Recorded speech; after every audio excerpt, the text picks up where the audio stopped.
La Russie a mené une attaque terrible avec des missiles hypersoniques sur un hôpital pour enfants à Kiev, tuant au moins 7 personnes sur place. Les forces de Poutine ont ciblé la capitale ukrainienne lundi matin, avec des membres des équipes de secours qui creusaient désespérément sous les décombres pour trouver des survivants. La Russie aurait tiré plusieurs missiles balistiques et de croisière dans cette attaque épouvantable.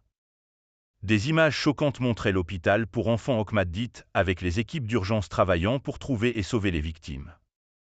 Les forces aériennes ukrainiennes ont déclaré que les troupes russes avaient utilisé des missiles Kinzhal, qui volent 10 fois plus vite que le son. Les responsables de la capitale ont déclaré que 9 autres personnes avaient été blessées jusqu'à présent, mais que le travail sur le site se poursuivait. Les images montraient également des enfants blessés dans l'attaque. Le directeur de l'hôpital, Volodymyr Zovnir, a confirmé qu'un missile avait frappé l'un des bâtiments. 20 autres personnes ont été tuées dans toute l'Ukraine ce matin lors des attaques russes. Des villes comme Dnipro, Sloviansk et Kramatorsk étaient également visées par les attaques. Zelensky, qui était en visite en Pologne, a déclaré lundi matin « Plus de 40 missiles de différents types ont été lancés dans les attaques.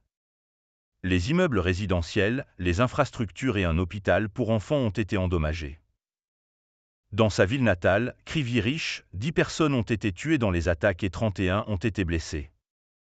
Le chef de cabinet du président ukrainien, Volodymyr Zelensky, Andriy Yermak, a accusé la Russie de haut ciblage délibéré des enfants. Aux attaques contre l'Ukraine à un moment où il y a plus de monde dans les rues. Des terroristes russes fous. Ils ont frappé les villes où il y avait beaucoup de monde. Ils ont frappé l'hôpital pour enfants. C'est un terrorisme que le monde doit voir et auquel il doit répondre. C'est un génocide, a-t-il écrit sur les réseaux sociaux.